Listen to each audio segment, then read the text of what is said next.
Welcome back to the Cardinal Newman Society podcast. I am your host, Kevin Murphy. We are continuing our dialogue with Greg Baylor, Senior Counsel at Alliance Defending Freedom, friend, advocate, person who has been helping the Cardinal Newman Society form. We have decided that we're going to have a corporate merger here between Alliance Defending Freedom and the Cardinal Newman Society. I haven't talked to Patrick about that. I'm not sure that's going to fly well, but, we'll see what we can do because we are in lockstep with the things that you are doing and very proud to call you a partner with us. So thank you for joining us again today. Well, glad to do it. I mean, one of the ways we envision ourselves is we're the offensive linemen blocking for the running backs who are carrying the ball. And the ball is what your Cardinal Newman Guide schools do. Yes. And what you guys do for your schools. So it's a tremendous partnership, and we're privileged to be a part of it. Thank you. So let's do this for the people that aren't familiar with Alliance Defending Freedom. Let's just do a review of some of the famous cases that people have heard of, maybe not known that you were involved in them. Yeah, sure. Tell us a few of those. I know one of the ones that comes right off the top of my mind is the Hobby Lobby case. Sure, yeah. So back in the early years of the Obama administration, Obamacare was adopted, the Affordable Care Act, and the statute gave the Secretary of Health and Human Services discretion to mandate things that had to be in all health insurance plans. And one of the things that Kathleen Sebelius, who was then the Secretary of HHS, decided should be in every health plan, and almost every health plan in America, was contraceptives. And of course, forcing Catholic employers to pay for contraceptives, to facilitate access, to facilitate use is deeply problematic, right? And then there were a lot of Protestant employers. They may not have the same religious objection to contraceptives per se, but they do have a problem with the contraceptives that can and sometimes do act abortifaciently, like IUDs, for example. Yes. So they imposed this requirement knowing, I think, that they were going to confront a big firestorm. And so ADF, many organizations filed lawsuits. There were scores and scores and scores of these cases. The ACLJ was involved, Beckett Fund was involved, Jones Day Law Firm was involved, ADF was involved. I mean, a lot of folks were getting involved in fighting this fight because it was an important one. Sure. And there were many, many organizations that needed relief from the courts because they simply could not tolerate facilitating the taking of human life, facilitate, contraception and inconsistent with the teaching of the church. So there was a couple of cases that went to the Supreme Court on this issue. The first one was Hobby Lobby. Our friends at Beckett Fund represented Hobby Lobby. There was a companion case that went with it. I mean, Hobby Lobby got all the attention because just of who they are and their name. And but we represented a furniture company in Pennsylvania called Conestoga, and they were making the same objection as Hobby Lobby to this. And so those cases went to the Supreme Court together. And our friend Paul Clement, who was in private practice, argued on behalf both of Hobby Lobby and ADF's clients. And that was a victory for religious freedom. What was interesting about the contraceptive mandate, though, there were different mandates for different folks, right? So they tried, to its credit, the Obama administration tried to accommodate some religious exercise. They came woefully short. So everything they tried was not acceptable. So there was just more litigation. So they came up with this other way that religious nonprofits could comply, and they thought it would be fine, and it wasn't fine. So this was a lot of the litigation I did, where we sued on behalf of a lot of Christian colleges and others saying, hey, what you're doing to us is just as problematic constitutionally, morally, as what you were doing to Hobby Lobby and Conestoga. So that case goes to the Supreme Court and was really interesting because this was in 2016, and Justice Scalia had passed away, and we didn't, know who was going to win the presidential election, who was going to appoint the next Supreme Court justice. And the Supreme Court did an interesting thing with that case. They said during oral argument, there seemed to be maybe some common ground. And so they sort of said, you guys work it out and come back as necessary. Well, what happened was President Trump was elected, and then he's the one that appointed the Supreme Court justice, but also his Justice Department was now defending against these lawsuits, not the Obama Justice Department. So whereas the Obama administration was saying, no, you guys are wrong, we should win, we can do this, this doesn't violate the law, the Trump Department of Justice said, you know what, all you guys win. You guys win, and we're going to consent to an injunction that prevents the federal government in perpetuity, whether it's a Democratic administration, Republican administration, from imposing this mandate on you. So that's actually how the cases came to a conclusion. So that was a long and interesting battle. ADF was privileged to play a part in it, along with a lot of our allies. Wow, that's and I know people that got a lot of press. I know. So and the Little Sisters were just a great visual. Yes. Oh yeah. I mean, see them coming out with their victory, and a lot of people. The absurdity of making them buy contraception was just wonderful that we had that. So that's one of the big cases. What other cases have come up in the past that kind of helped define Alliance Defending Freedom? Yeah, well, we were fortunate enough to play a role in the Dobbs decision, which overruled Roe versus Wade. A lot of people have been trying very hard for years to overrule Roe versus Wade. One of the things that's happened in recent years is ADF's credibility has advanced. Its experience at the Supreme Court has advanced such that states are willing to work with us when, they pass a law that gets challenged. Mississippi passed a law regulating abortion. It got challenged. ADF was part of the team that helped defend it. And the team decided we're going to ask the Supreme Court to overturn Dobbs. And of course, the composition of the court had changed to the point that that was a plausible thing. Right. It turned out to be very plausible when the court ended up overruling that case. But so much of the credit goes to the Mississippi legislature, to the governor, to the attorney general, and to the lawyer who argued the case, who all did a fabulous job. And we were just humbled. But I'll tell you, it also speaks to your being able to, kind of get to the local level. Yeah. And because before, if you wouldn't be there, because Alliance Defending Freedom wasn't around. And then, the getting somebody that has that vision of being able to help at the local level, then at the state level, then at the federal level. Yeah. That's an incredible view. And the fact that you're there and you have that many people that can form an alliance to help make that work is a testimony to the model. It's a blessing. Some of the other cases, the really prominent cases that we've been involved in, they involve the clash between sort of, LGBT agenda and freedom of businesses, of people who operate businesses not to do things that violate their conscience. Many of your listeners are probably familiar with Jack Phillips, who is a cake artist at Lakewood, Colorado, outside Denver.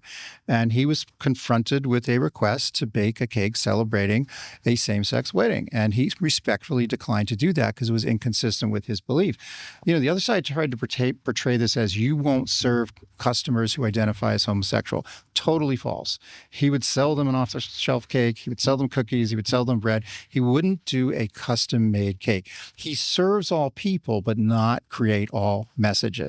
And his case went to the Supreme Court. It was a victory. Jack prevailed, but it was on relatively narrow grounds that were sort of unique to how Colorado handled the investigation. They demonstrated animus towards him, and that's a separate way of violating the Constitution. The sad part of Jack's saga is now he's being sued again and again and again by other folks who just have a vendetta against him, don't believe he should have prevailed in his case. Another case in Colorado actually involved the same law. We represented Lori Smith of 303 Creative. She creates websites, including for wedding. People create wedding websites these days. That wasn't a thing when I got married. But, she's a strong Christian. She believes in God's design for marriage. And there are plenty of web designers in Colorado who are willing to create websites for same-sex couples. But she just, for reasons of conscience and faith, just can't do that. Again, serves all people, just doesn't create all messages. And she initiated a lawsuit. Rather than sitting back and waiting to get sued, this is a thing you can do. And it's something that organizations should be willing to consider is, being proactive instead of just sitting back and waiting to be sued. Anyway, she did that. Her case goes to the Supreme Court, and we get a much more resounding principled victory that sets a good precedent for others to be free from laws that force them to violate their conscience. Greg, how much of this is people specifically targeting somebody to get a desired outcome? In other words, I think I shared with you the story of working for a nonprofit organization in the Catholic market and a university sending a person to us specifically with the objective of trying to sue the organization. Yes. Is that, when we say that, these kinds of cases, are they specifically doing that? Because look, there are millions of people that create websites. Yes. there are lots of people that you can get cake from, right? Is this a targeted approach? Yeah, in some cases. I mean, it's hard to say the percentages. It's obviously not every case. We represented, prior to Jack and Lori Smith, a florist, a floral artist in Washington. And she had a long-term customer friend relationship with a man who was gay. And he, when same-sex marriage became legal, he wanted her to do the flowers for his wedding. And they had a wonderful relationship. And she respectfully said, just because of my relationship with Jesus, I'm not able to do that. And he was initially okay with it. But then I think his partner was not okay. The Attorney General of Washington was not okay. So he didn't go in there, right, with that intention in mind. But the person who's suing Jack Phillips now, not the first lawsuit, but the follow-on lawsuit. Oh, absolutely. Yeah. He's targeting them. We also have cases all the time, not all the time, but frequently, where someone will approach an employer knowing that they don't satisfy their standards, right? They're Christian. They may be in a same-sex relationship. They may present as the opposite sex or something like that. And they have an intention to set up a lawsuit. So again, it's hard to break down the percentages, but it absolutely happens. And I think that's one of the things, Catholic schools and others need to be aware of, that's a thing, right? Absolutely is. Someone's intentions may be more than they seem. They may not be legitimately interested in applying for a job or applying for admission. And so you have to be careful. It was a popular case in the Catholic world when a lawyer said that her goal was to sue a bishop. It was a goal, and eventually she did. Yeah, and made quite a bit of leeway simply because of the local paper in this particular case, who was in her corner. Okay, trying to make it happen. And then you have major cases on the docket in coming 2025, 2026. Correct. So the October 2025, term is about to start. Okay. And they always have the term starts on the first Monday in October. So just a couple of weeks from now, the October term will start. Okay. And that's when they have the first oral argument. The end date is less fixed, but the practice has been to end by the end of June. Okay. Right. So you see this pattern of the big controversial cases where it's 5-4, 6-3. There's 7 opinions. Those all come out in June. There are exceptions, but that's almost always the case. So you might have a case that's argued relatively early in the term, in November, but you wait until June. So there is a rhythm. Not other courts don't have this, right? They decide the case when they want to. Right. But the justices, by tradition, just finish their term by the end of June, by July 1st, and then by something more than tradition start on October. So, but ADF is really fortunate to have some cases in front of the court this term. There's one that involves state laws that actually censor conversations between psychological counselors and their minor patients, particularly when it comes to the struggles that they might be having with same-sex attraction, or they may be confused about their gender, their sexual identity. A lot of states, almost 25, have laws that say you cannot encourage someone to harmonize their bodily reality with their self-perception. That's illegal. You will lose your license. You could even get sued and be, popped for a financial loss. And we think that these laws are unconstitutional. Wow. We think now say that again. There's to harmonize. Give me that again. Well, there's a child these days. It's almost like contagious, right? Where there'll be some kids in school who all of a sudden say that they're trans, right? And it catches on. And so a parent might have a son or a daughter, and it might be more complicated than that. I don't mean to diminish this as just a fad. Sure. They're kids with psychological problems that sometimes one of the manifestations is confusion about their sexual identity. So if you're a parent, you might want to take your kid to a psychological counselor. And I think most parents would say, my child would live a better life if their self-understanding was consistent with their reality, with their bodily reality, with their anatomy, with their genetics, with their chromosomes, with their DNA. And it's also living truthfully, right, to do that. And I think most parents want that for their kids. And it's entirely natural for them to go to a mental health professional and say, can you help my kid? And frankly, the objective is for them to, I use the word harmonize. Yes. Now, and anyone who's familiar with how counselors work, it's a subtle, complicated process. Yes. You just don't beat the kid over the head with the objective that you want. Stop being depressed. Right. It's not like that. So it's really just conversations. And these laws make all of those conversations very fraught, legally fraught. Because if someone says you were trying to achieve a particular goal, to diminish same-sex attraction, to diminish same-sex behavior, to help harmonize a child's self-understanding with their bodily reality, then you can lose that license. You can lose your license. Wow. And we think these laws violate the free speech clause. Some courts have agreed with us, others haven't.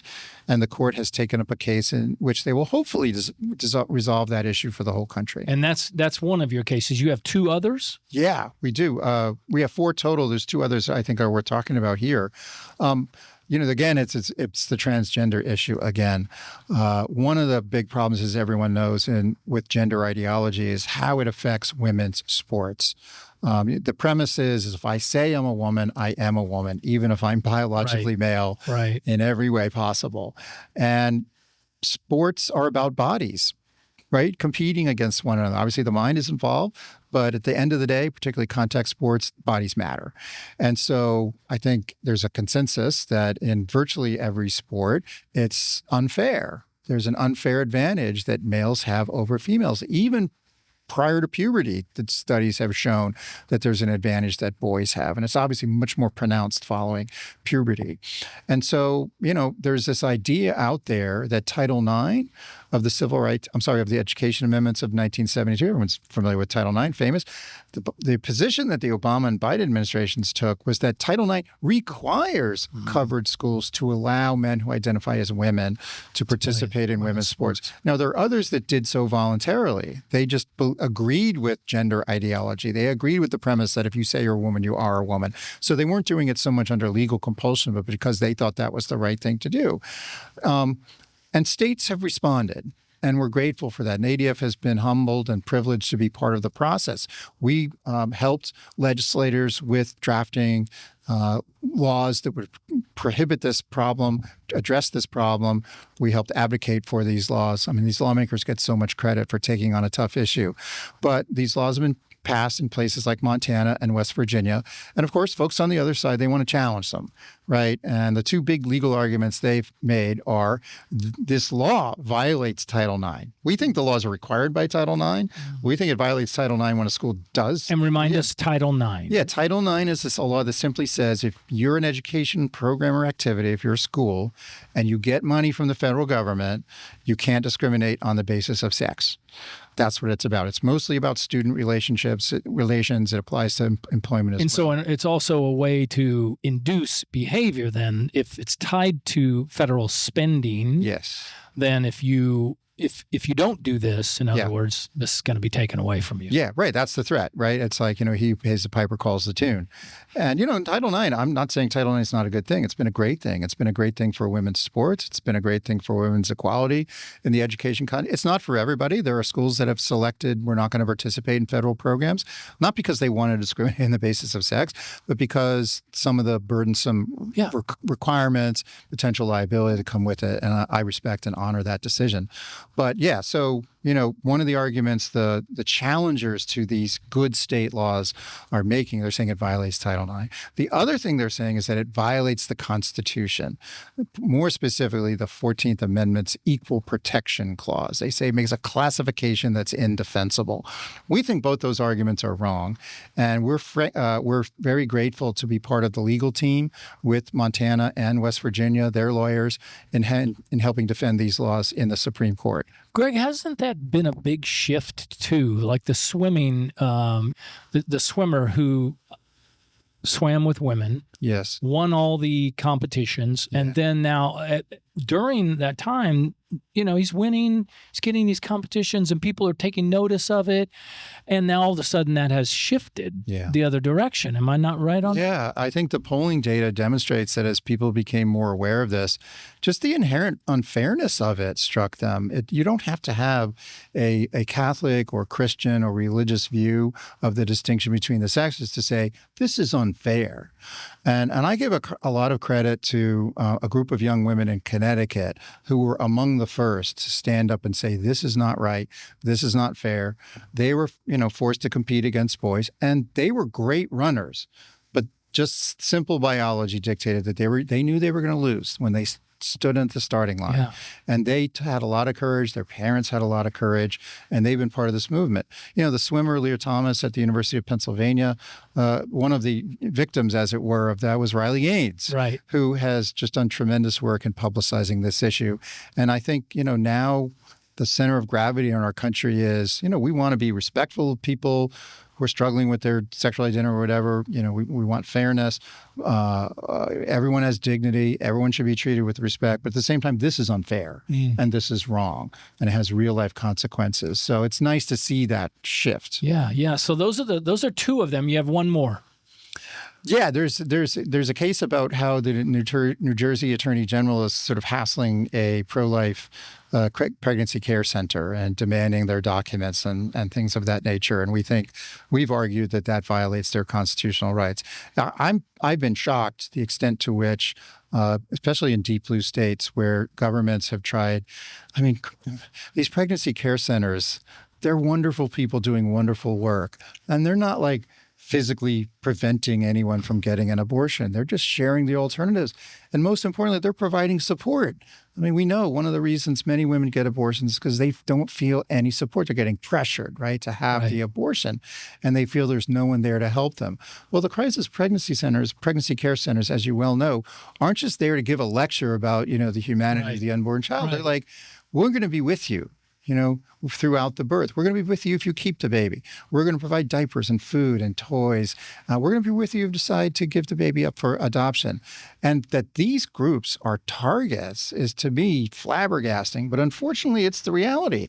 ADF took a case to the Supreme Court involving one in California where they were being essentially forced to refer their folks that came in for abortions. And now you have New Jersey conducting this investigation of a pregnancy care center. And we're praying that the justices will hear the case and so this is do a it big favorably. Year. I mean, those are big, big cases. Again, as we started this interview about the generational view, even after these cases pass, even after they rule, these don't go away. The people that are behind them that often push for this kind of interaction still remain, and they still have an agenda. Yes, they do. And they won't give up. I mean, to be fair, they have a vision of the good life, right? That's very contradictory, I think, to the vision that you and I have. And so, they're in most cases, they're doing what they think is right and good.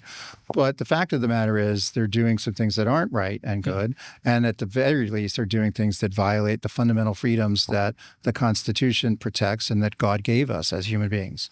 It is a reminder about the continual push. When you look at the abortion issue, these people, when the law was overturned with Dobbs, they didn't go away. They didn't stop.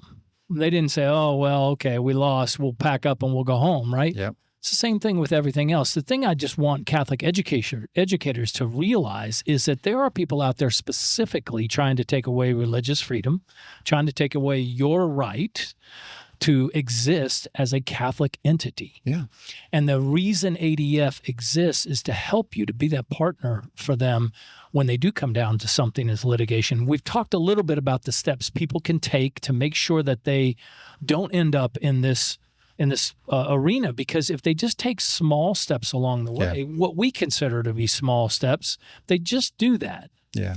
Just take those steps. Make sure you're thoroughly Catholic throughout. Make sure that it embeds in everything you do.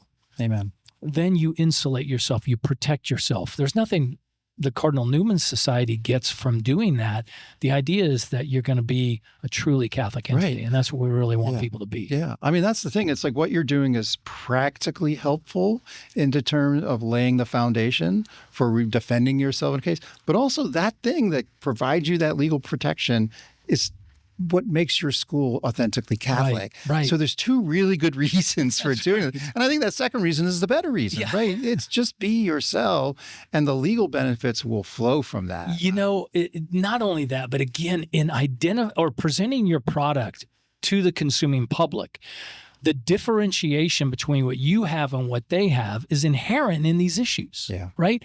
I mean, if you're on the side of these issues and people clearly see it, they're going to see the difference between you and public school, which we consider more and more to be not only unfriendly, but downright aggressive and attacking Christian values. So we really need to stop and look at that and say, is this where we really need our Catholic children to be? Right. Yeah. I mean, ADF is dealing with cases now where public schools are secretly transitioning kids.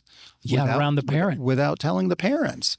And we just had a preliminary victory in a case involving that. I mean, it's just amazing that these schools are willing to do that. That's the degree of hostility to parental rights and to the particular, sort of traditional views that parents have about my son is a boy and my daughter's a girl. It's really remarkable. No, we talk a lot in Catholic circles about parents as primary educators.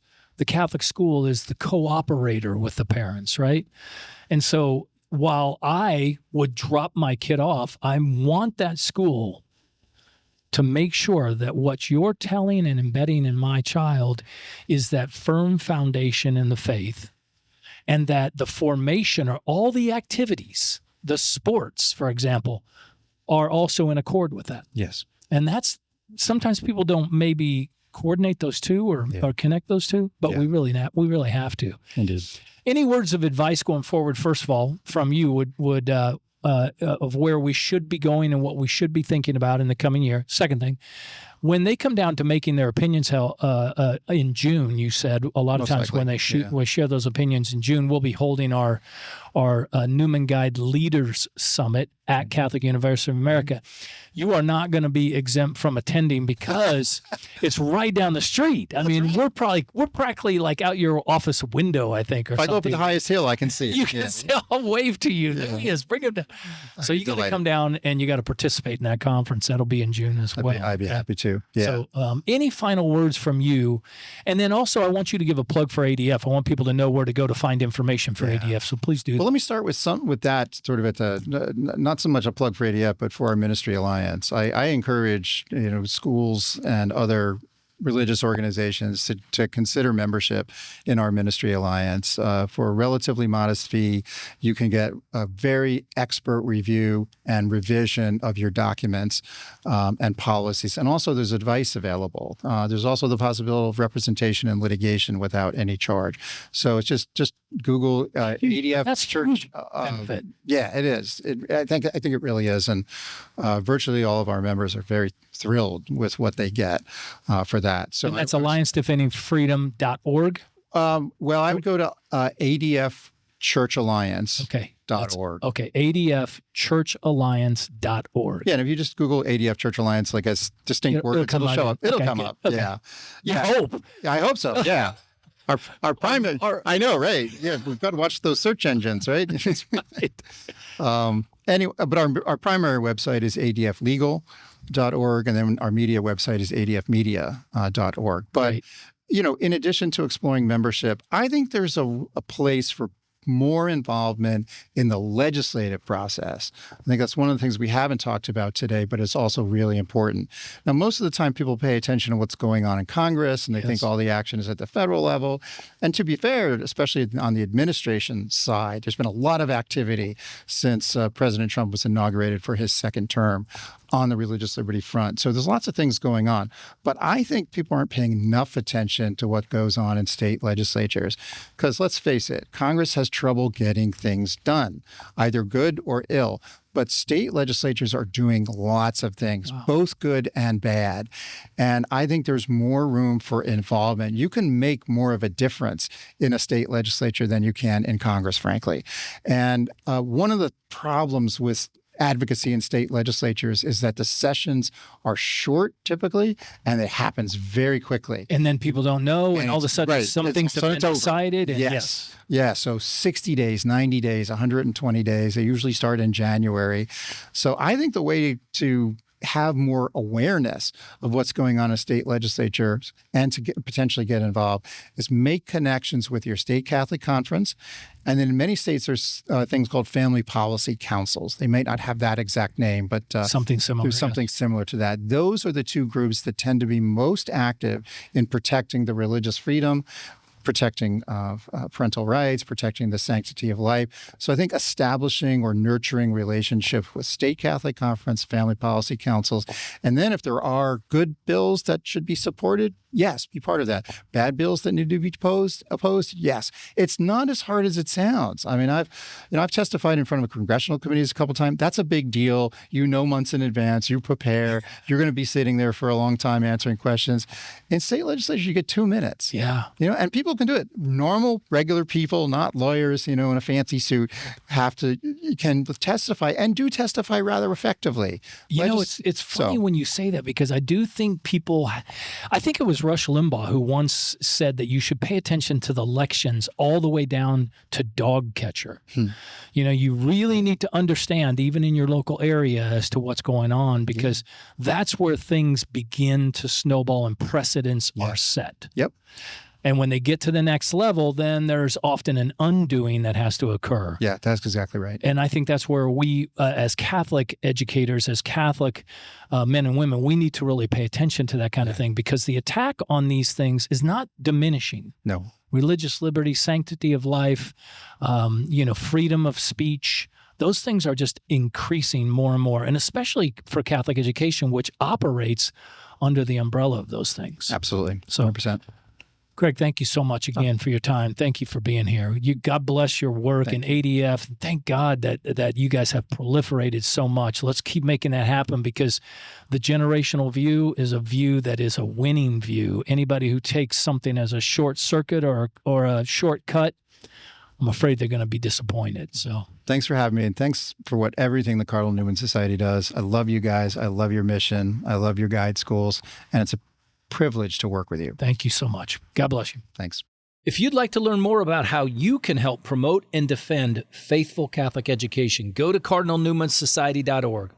Also, if you're interested in promoting and defending faithful Catholic education wherever it is found, subscribe to the Cardinal Newman Society podcast on Apple Podcast, Spotify, or your favorite podcast platform.